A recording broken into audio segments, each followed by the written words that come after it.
On today's show, it's official. The Ottawa Senators will keep their 2025 first-round draft pick, and here is what they should do with it. And we continue on with our season in review. We're going to take a look at the top line and why there's room for improvement. This is Brady Tkachuk, and you're listening to the Locked On Senators podcast. You're Locked On Senators, your daily podcast on the Ottawa Senators. Part of the Locked On Podcast Network. Your team every day. Welcome. You are locked on to the Ottawa Senators, the only daily podcast covering the Sens. On the outskirts of enemy territory, I'm Ross Levitan, alongside Brandon Piller up in the Blue Mountains. Today's episode is brought to you by FanDuel. Right now, new FanDuel customers can get $200 in bonus bets if your first $5 bet wins. Just head to FanDuel to get started. Today is Thursday, May 15th, and Pilsy, the Ottawa Senators cannot trade their first-round draft pick, right? Well, Ross, technically they can trade it. The news is that now they've elected to keep that draft pick instead of forfeiting it. They had 48 hours after the draft lottery to inform the NHL, hey, we're either forfeiting this year's pick or we're keeping it and kicking it down the road. As everyone remembers, the debacle that was the Dadonov trade, not even between the Sens, between the Vegas Golden Knights and the Anaheim Ducks. Michael Andlauer and the Ottawa Senators were punished a first-round pick that they had to decide to forfeit in 2024, 2025, or 2026. This now means unless the Ottawa Senators can convince Gary to let them off easy and not take away a first-round pick, they will be forfeiting the first-round pick in 2026.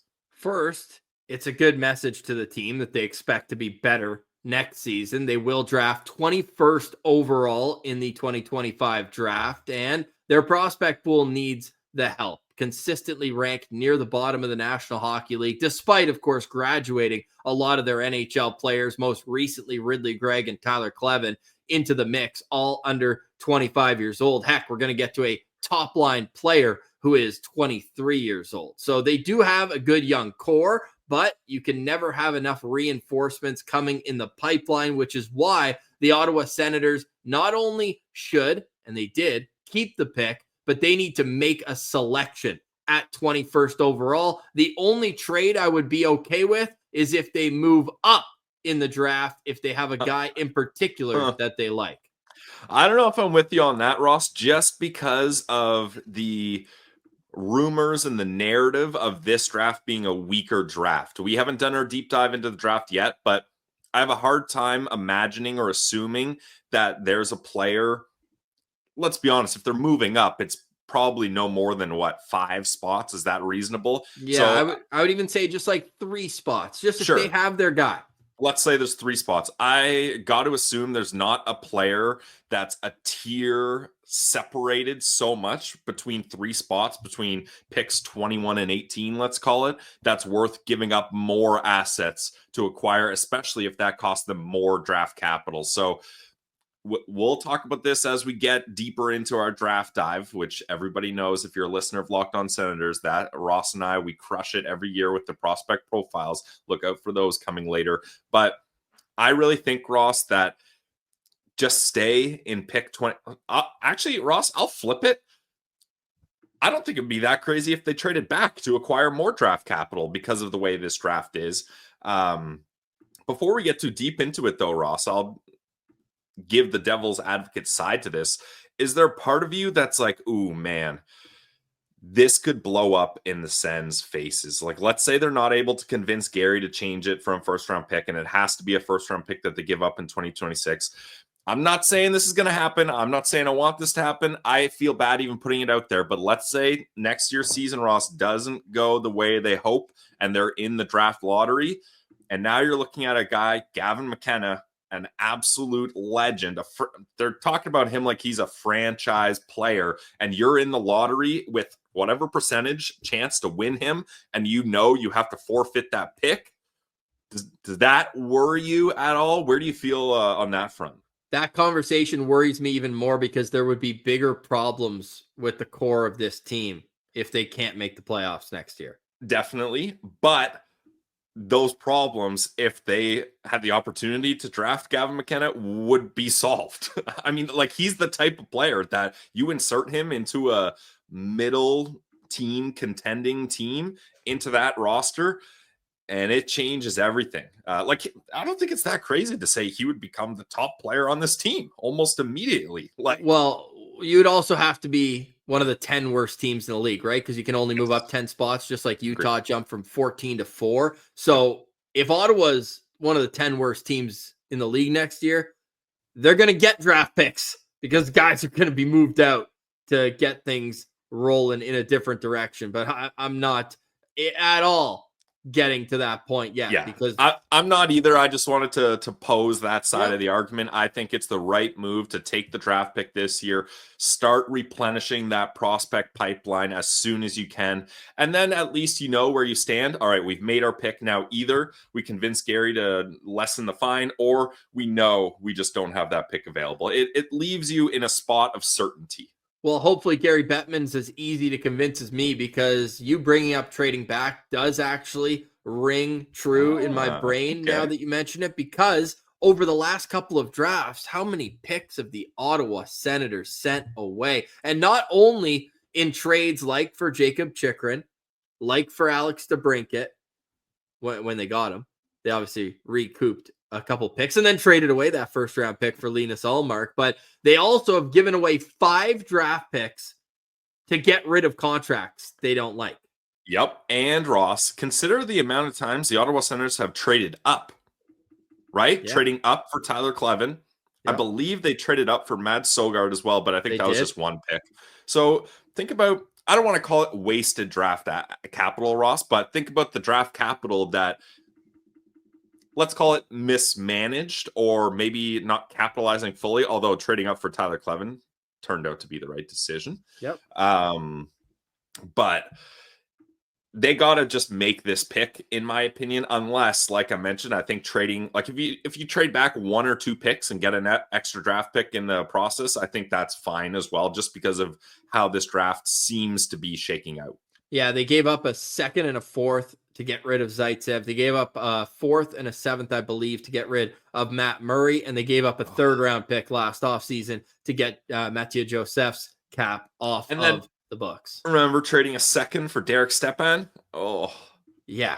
And that was Josh Doan, the pick. And he looks like a nice young player there. So you got to make the pick. Yep. Do you have an early preference? And this will be a conversation that develops as we learn more about this draft class, but whether they go forward or defenseman? No, I don't think I have a preference. I have a trio of guys that I'm interested in, Ross. Ben Kindle, and then Vernon Fiddler's kid. I'm blanking on his first name, but he's a big right shot defenseman. Blake Fiddler, thank you. And then there's one guy I'm blanking on his name as well. He's right in that range with Ben Kindle.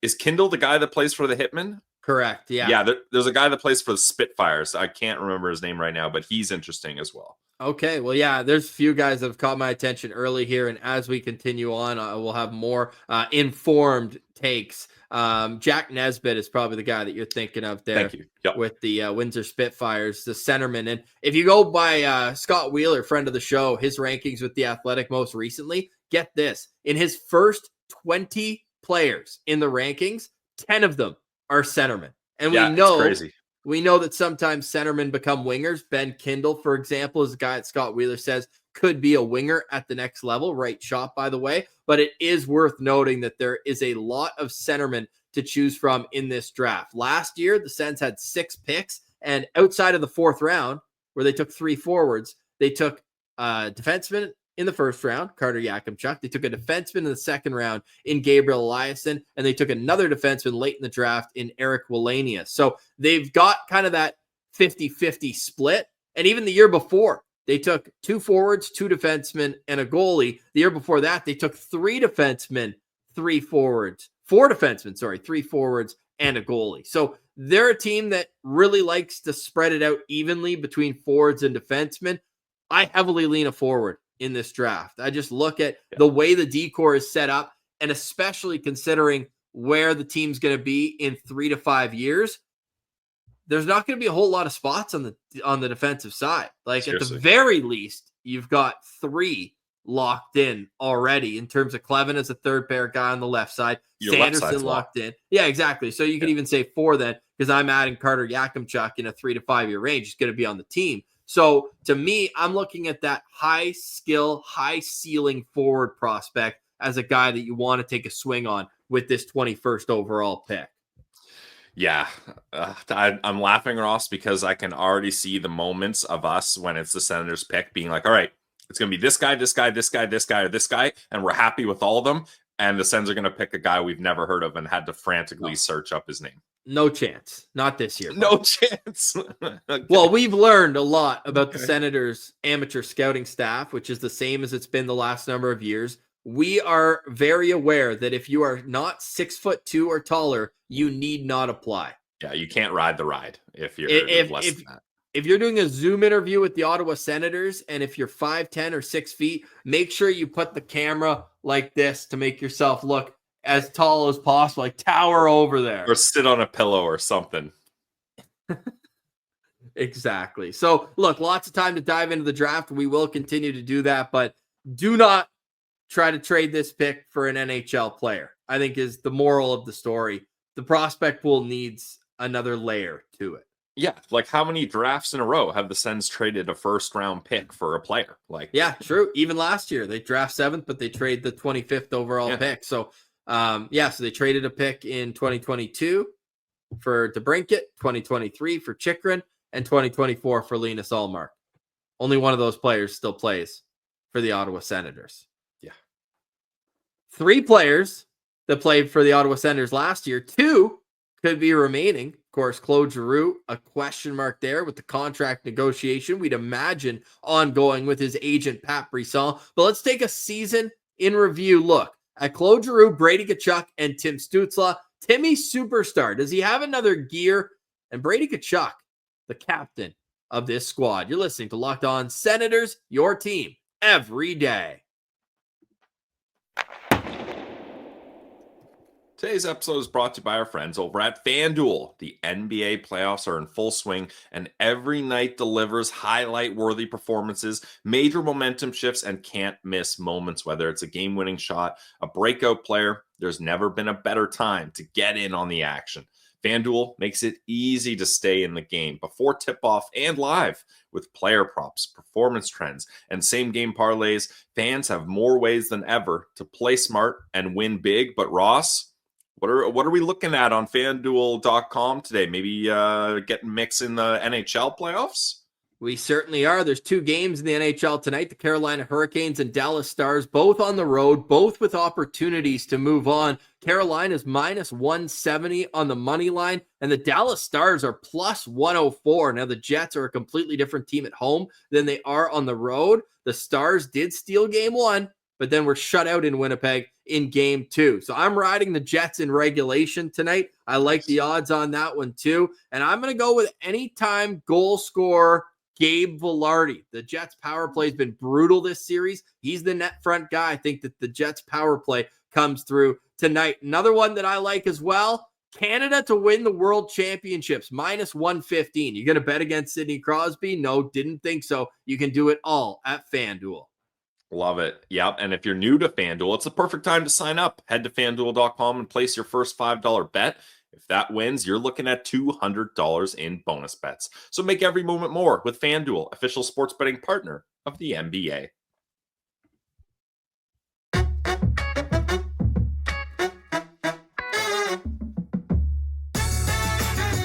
All right, Millsy. I want to thank all the everydayers making us your first listen each and every day, Monday through Friday. We will have a new episode every weekday all the way through to the middle of July. Then we'll go to our summer mode, 3 shows a week. We'll go into interview season, Ring of Honor season. We'll get Citizens back in the mix every Wednesday. Cannot wait. Love the sports calendar, the Sens calendar, especially now that we had a few extra weeks of playoff hockey. Love the comments. Keep them coming on YouTube. Like and subscribe everywhere you get podcasts. We are free and available on all podcast platforms. Pilsy, we had a commenter yesterday on our take that Colin Miller could be a guy the Senators look to acquire. And he had some great points. It's Can't Band a Snowman. Love the name there too. In July 2023, the Devils traded a 5th-round pick for Colin Miller. And then at the deadline in 2024, they flipped him for a 4th-round pick. So if it only costs a mid-round pick to get Colin Miller, that's a trade I do every day of the week. Yeah, and I mean, we looked at too, Ross, the Winnipeg Jets, they've got a lot of guys on their back end. Like, I don't think it's that crazy to think a 3rd-round pick in 2026 gets it done. I would hope it would. And if that's the case, you have good cost certainty on the blue line going forward. Some uncertainty is who's going to play right wing on the top line next season. It feels like it's been a conversation for a long time. Who should play with Tim Stützle? Let's look at the German superstar and his first 82-game season, Billsy, in the National Hockey League. Great to see Timmy stay healthy, get in the mix, score 24 goals, which was a nice step up after a down year in the goal-scoring category last year. Had 55 assists for 79 points, an even on the plus-minus scale, and 46 penalty minutes. Tim Stützle also led all Ottawa Senators in even-strength goals this year. Of course, Brady Tkachuk missed a bunch of games there, but still impressive to see that Tim Stützle, despite still needing to get more of a shooter's mentality, still led the team in even strength goals with 19. Yeah, and Ross, you talk about Timmy playing a full 82 games. How about 6 playoff games on top of that? And oh yeah, he's playing right now at the World Championships.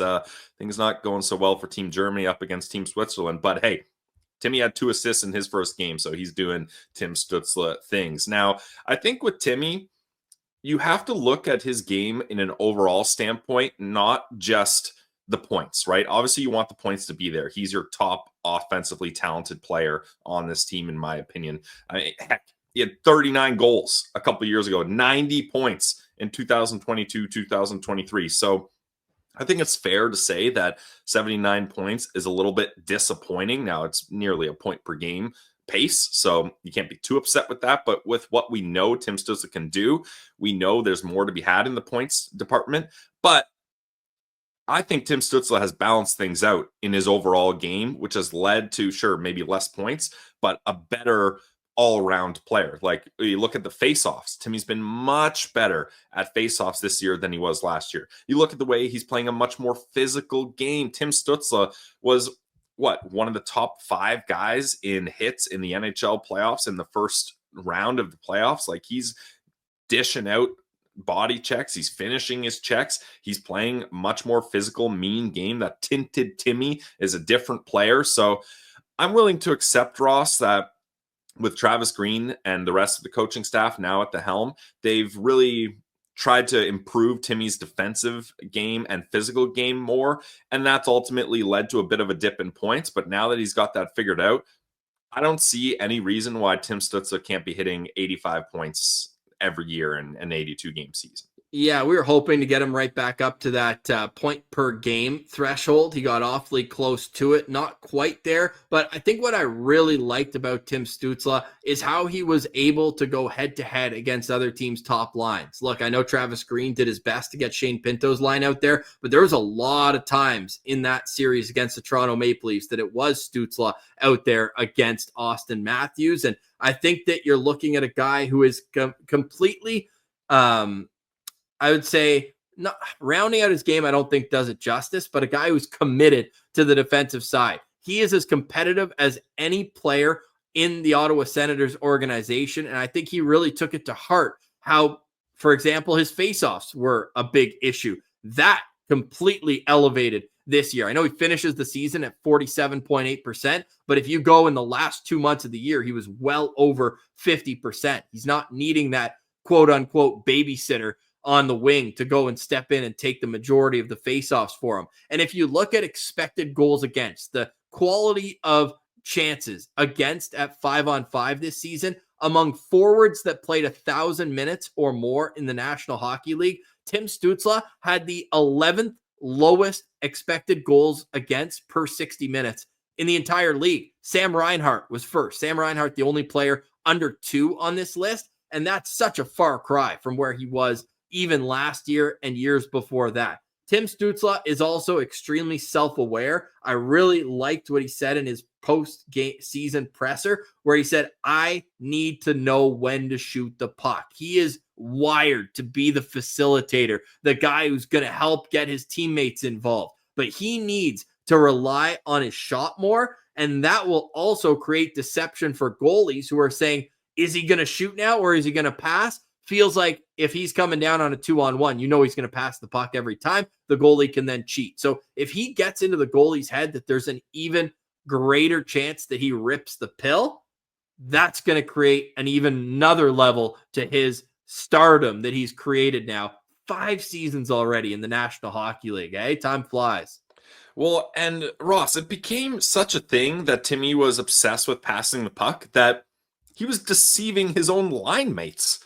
Like, how many times did we see odd man rushes or whatever? And I think there was one with Claude Giroux. It was Timmy and Claude on a 2-on-1. I forget the game. But Timmy passes it to Claude. They enter the zone. Claude passes it back to Timmy. And he's like, okay, surely Timmy's got a clear lane to the net. He's got a great opportunity to shoot it. He's going to shoot it here. And then at the last second, Timmy does a deke, has a wide open net, and then passes it across the slot to Claude. And Claude's like following over, trying to get to it because he's like, what the heck? Why was that a pass there? And there's just so many scenarios where it's quite clear that he's got a quality scoring opportunity, and he tries to extend the play by one extra pass that just isn't needed. Now, if Tim Stützle had a muffin of a shot, different story. But we know this guy can rip it. Very Jason Spezza-esque. His power play goal in the playoffs, perfect example. Yeah. But Spezza was the same thing. He had a sick shot. He just refused to use it. And yeah, that blast by Timmy, finally, he's like, okay, no, I've got this in my wheelhouse, and I'm blasting it home. And he did that. So Timmy knows he can do it. I think it's just him trying to facilitate, and maybe in his mind, he's like, yeah, I've got a good scoring chance here, but if I get it over to this open guy, it's a tap in. But that can complicate things. It doesn't always work out. Sometimes I'd rather you take a good scoring chance that's less percentage than try to force a better scoring chance that is ultimately going to be broken up or the guy's not ready for it. And you brought up his 39 goal season. How about in the 2 years since? And he scored those 39 goals in 78 games. He has 42 goals in 157 games since. Yeah. So my expectation for Tim Stützle is to shoot the puck more next season and continue to build on an elite defensive mindset. And I would like to see him kill penalties. I know that's a bit of a controversial take because he's already playing so much in terms of time on ice. But if you look at the National Hockey League and the players that are still in it, Mark Scheifele kills penalties. Connor McDavid kills penalties. Alex Barkov kills penalties. Austin Matthews kills penalties. All of the top centers are out there on the PK. I think that's the next step. I know he did kill some penalties, not this year, but last and the year before, but especially with Josh Norris gone, because he was that pivot that was able to kill penalties and be in your top 6. I just think it would give him extra ice time and the opportunity to get that power kill going where they can go the other way. So does Timmy need the extra ice time? The more he can get out there, the better. His ice time actually went down a minute and a half last season to this year. So I think if he's back over 20 minutes, even 21, where he was over the last 2 seasons before being at 1949 this year, I think it would just benefit the Senators. So that's my expectation for Tim Stützle for next season. How about you? I don't love the idea, Ross, but I'd be willing to give it a try. For me, I want to find a bottom 6, especially a fourth-line center that can be a penalty kill defensive specialist. I'd rather have a guy like that taking a bigger share of the penalty killing, but I'm willing to give it a try. Okay. All right. So expectations, though, for Timmy next year? 85 points, 30 goals, plus minus. Just to simplify it. Got to even for the first time in his career. He was dash 3 2 seasons ago when he had those 90 points. But yeah, plus 0. I'm with you. Yeah, exactly. A plus 0. Let's get that double-digit pluses. That would be a big benefit to the Ottawa Senators. How about his running mate, Brady Tkachuk? We'll get to him and Claude Giroux on the other side. You're listening to Locked On Senators, your team every day.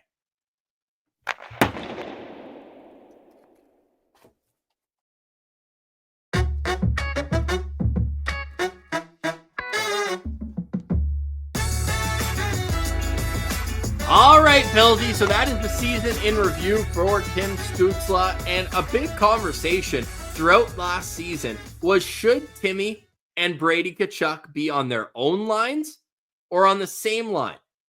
After this season, Travis Green's answer was a resounding yes. Those two played a lot more together than they did separated. But how would you start next season? Is that locked in for you, Stutzle, with Tkachuk? Yeah, I want Timmy and Brady playing together, and then they need to find a winger with some finish to play on that line with them, whether it's Zetterlund or someone else. But I like the idea of having those two playing together personally. I don't mind it at all. I think they complement each other well. We have seen, though, a few conversations online just saying, like, hey, like, is it really best for the Senators to have those two together, or should they each kind of be driving play, give or take, on their own lines? And it's a fair conversation to have. I lean together as well, but if they do get into a situation where you have Brady and Timmy separated, I don't know if it would be the end of the world. Their numbers together are solid. They were an expected goals percentage of 54%. The shot share when they were on the ice, 55%. They scored 23 goals and were on the ice for 23 goals. So makes sense because we said Timmy was even. But Timmy without Brady was a +5 this year. And Brady without Timmy was -2 at 5-on-5, that is, as well. So just worth noting there. Let us know in the comments how you feel about the combination or separation of Tim Stützle and Brady Tkachuk, who will get to his season in review right now. Unfortunate that he suffered that hip injury at the Four Nations, battled through for the boys, had a few big moments. You think of that overtime goal against the New York Rangers right after the trade deadline where they were down 2 goals with 10 minutes left, and then he scores the OT winner there, and then suffered an injury against Pittsburgh, upper body they're calling it, missed the last 8 games of the regular season, and then was a dog in the playoffs. 4 goals in 6 games, led the team in scoring. How would you categorize Brady Tkachuk's season looking back? I think, Ross, with the injury that he had at the end of the year, this is where you would want him to be, right? It's unfortunate, Ross. He was heading into an opportunity to have 30 goals for a 4th straight season, finishes with 29, so that streak is snapped, unfortunately. But he had 72 games, 29 goals, 26 assists, finished as an even player, just like Timmy. But I think if he gets up to 82 games, give him another 10 games, I don't think it's that crazy to think he scores 3 goals, maybe has 4 assists, 7 points in those 10 games. So add 7 points onto that, and finishing with 62 points in 82 games is not bad for Brady Tkachuk, especially when you consider all the other things that he does well. But for me, Ross, I need Brady scoring 30 goals a year. Like I mentioned, if he was healthy, he probably gets there. But everything else in his game, he does so well. We talked about Timmy in the faceoff dot. Well, Brady Tkachuk took 347 faceoffs, which is 7th on the team, surprisingly. And he finished with 51.3% success rate there. He led the team in hits. He led the team in shots. He led the team in points in the playoffs with 7 in 6 games in his first playoff series. 6 games, 4 goals, 3 assists. He was the type of player that was advertised, but he didn't quite have that tenacity to him. But over a point per game in the playoffs, you can't ask for much more there. So I think this was a good year for Brady Tkachuk, and you hope that with a long off season, he can spend a lot of time resting, recovering from that injury, and ready to go for training camp. It's so unfortunate that, one, that he got hurt in that game against Pittsburgh, but he came back for the final game of the regular season as kind of a tune-up, and he was dashed 2 in that game. So he had that plus number that he told us last summer was important to him to be a plus player for the first time in his career. But the moments that stand out for me in Brady Tkachuk's season, there's a number of them. Just look, I mean, this guy scores so many overtime winners. The Calgary one that you were at was most notable, one of the more memorable overtimes where he came back from getting stitches and came back and scored that goal. But Pilsy, he told us at the Sens Gala that they needed to treat every game going forward like it was a game 7. You know what he then did? He went on a 4-game goal streak, including that one where he had 2 goals against the New York Rangers. including the overtime winner. He went on an 8-game point streak where he had 9 points plus 3. And he was just leading by example, 23 hits in those 8 games. Like, that was the make or break portion of the season when you needed your best players to be just that. And Brady Tkachuk elevated his game to the level where the Senators accomplished that goal.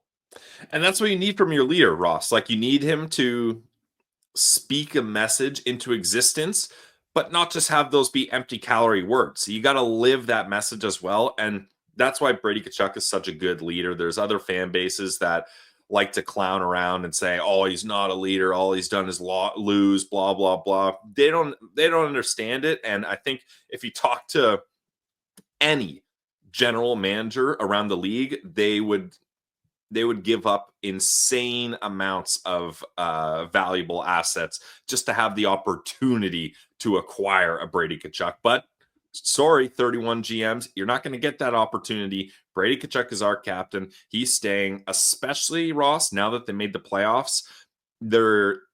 Any concern or doubt or fear that I had that he wasn't going to be the captain of this team moving forward is erased, because he got that taste of it. He got the taste of meaningful games in the Four Nations, which is a made-up mid-season tournament that's running for the first time.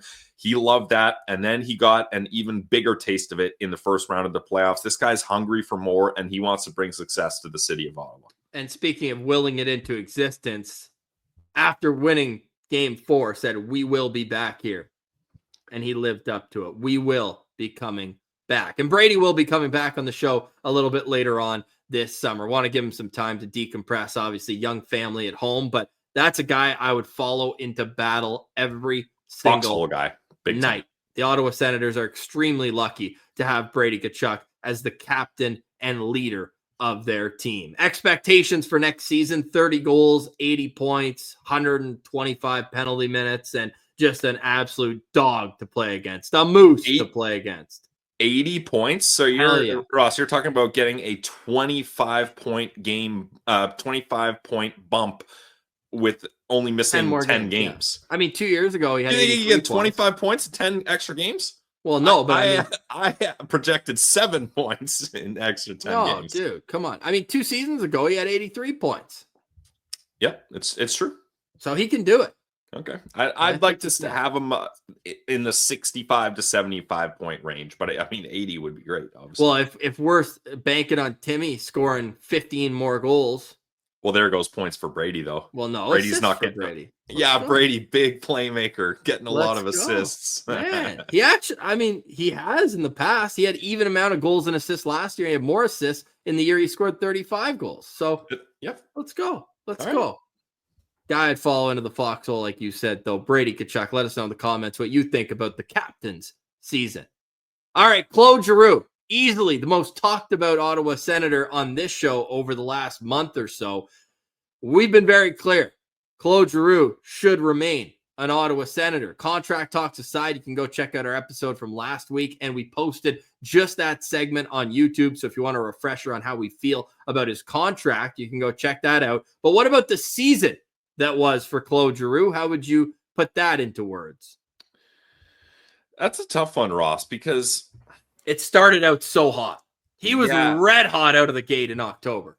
But then he had a long stretch where kind of nothing was really going his way. But with Claude Giroux, Ross, I think as long as he's in the 50-point range, finished with 50 points in 81 games, and is snapping back draws the way that he was, we know that he was a league leader in faceoffs, finishing at, what was it, 62.1% or something like that. I'm flipping 61.5. Oh, there you go. According to the Sens website, at least. There's so much value that he brings to the ice. Has he slowed down a step? Absolutely. We can't try to spin zone our way out of that. It's very apparent. I mean, the guy's 37 years old. It's going to happen. Father Time is undefeated, even for a guy with the work ethic in the offseason, training with Tony Greco like Claude Giroux does. But I think, Ross, this is what you can come to expect from Claude Giroux. I think his first year here was insane, breaking a career record in goals with 35 and finishing with 79 points in 82 games. I don't think you can expect that from Claude Giroux anymore. I think you hope that he can stay healthy. He's only missed one game as a member of the Ottawa Senators, and that's because they sat him out, not because he was hurt or ill or missed it for health reasons or anything like that. So that's huge. But I think you're looking for him to play a middle six role right now. For me, starting the season with Claude Giroux on that top line with Timmy and Brady, I want to say is unacceptable. Like that, like, is that too far, Ross? Like, they need to find a way to get a better complementary piece for Brady and Timmy than Claude Giroux. Yeah, I think that's fair. And I also look at Claude Giroux as a guy who is so confident, and he should be, but it's a situation where he probably feels like he can still be a part of that top line. And that's going to be the tough part of these negotiations is, does it make sense at this point in his career to still play in that top role? Because the numbers have dipped and the Senators need their top line to produce every single night. 81 games for Claude Giroux this past season, was sat out to rest for the final game. 15 goals, 50 points, -8, and 18 penalty minutes. So I look at that line this season. In the 221 minutes they all played together, they were a -2 at 5-on-5. The expected goals, though, was way higher than the actual goals for. They had 55% of the expected goal share. And since Giroux joined the team 3 seasons ago, that line has played 890 minutes together. They've scored 46 goals, and they've been on the ice for 40 goals again. So they have been obviously a plus line, and all three of them had career years the first year, especially Claude with those 35 goals. But I'm just curious to see where else he would fit in the lineup, because he looked good when he played with Norris and Batherson. That was a solid look when he was on the left wing there. He's played well with Pinto in the past. So if the numbers make sense contractually, could you see a third line with Pinto, Greg, and Giroux? I think ideally that's where he would fit. Yeah, absolutely. I got him, Ross, either a second line left winger with Cousins, Batherson, or a third line right winger with Greg and Pinto. Now, the only thing is, if you get him on that third line there, and Claude Giroux is a good defensive player, but not in the same way that Michael Amadio is, it kind of dilutes your elite defensive shutdown line. Not by much, but it does change things a little bit there. So that, I don't want to say concerns me, but it is a change there that maybe Travis Green wouldn't be interested in breaking up that line. We've seen the trust he has in those three guys, even in the playoffs in big moments. Yeah, for me, I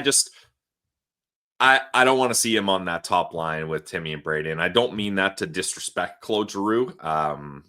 It's just they need to try something different. And if they're going to elevate their game, you have to find a top line player that can complement your top two offensive pieces, in my opinion. And we will see how this all shakes out. Very, very curious to know where Claude Giroux fits in going forward with the organization. Pillsy, any final thoughts on today's show? Yes, looking at the World Championships, Ross, Nikolas Matinpalo gets a goal here. Did you see the highlight of this one? I'm tweeting it out right now. Nice. So an absolute bomb from Matinpalo. And Ross, you know what it made me think of? I think, was it game 6? There was one chance where he came down the wing, that same side of the ice that he got the goal here, and he absolutely unloaded a clapper with nobody in the way. Unfortunately, it was kind of too high, and I think Stolars just ended up catching it with the glove. But that's the type of play that Matinpalo, you don't think of him as much of a goal scorer, one career NHL goal, and it was in the slot.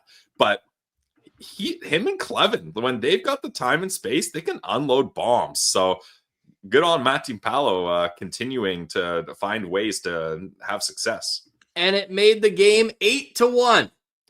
Crucial goal. It was shorthanded. Yeah, oh man, what a legend. That's awesome. A shorty. Love that. Love that. We'll continue to follow along with Tim Stützle, Nikolas Matinpalo, and Shane Pinto at the World Championships. Tomorrow on the show, we'll look at the second line. Is there room for improvement for not only the wingers, but most notably Dylan Cousins. I'm really excited to get into Dylan Cousins' season in review. Obviously, just a part of it when he came over to the Ottawa Senators. Really looking forward to that. In the meantime, you can find all of our podcasts wherever you download yours, also free and available on YouTube. Like and subscribe. If you enjoyed the show, click the thumbs up button below on YouTube and let us know what you think in the comments below. For Brandon Piller, I'm Ross Levitan. Thank you for liking, watching, listening, and engaging with the show. This has been another edition of the Locked On Senators podcast, your team every day.